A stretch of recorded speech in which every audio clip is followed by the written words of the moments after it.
దాంపత్యం తర్వాత ఇంట్లో చెయ్యకూడని పనులు అంటూ ఏమైనా ఉన్నాయా? ఖచ్చితంగా ఇవి మాత్రం నిషిద్ధం అంటూ ఏమైనా ఉంటే వివరించండి.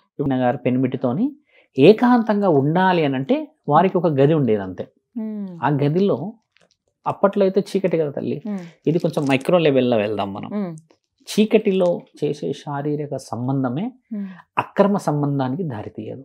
ఎక్కడైతే వెలుగులో చేస్తారో శారీరకమైన సంబంధాలు, అలాంటి యొక్క స్థితి ఎక్కువ శాతం ఇప్పుడు స్ప్రెడ్ కావడం చేత అక్రమ సంబంధాలకి మొదటి దారి.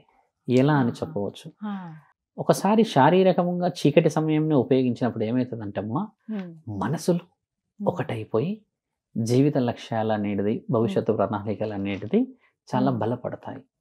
ఒక్కసారి వెలుగు ఉన్న సమయంలో ఏమవుతుందంటే అమ్మ, స్త్రీ పురుషుల మధ్యలో తేడా ఏం ఏర్పడుతుందంటే, స్త్రీ యొక్క స్థితిని ఈ పురుషుడు పూర్తిగా చూడకూడదు.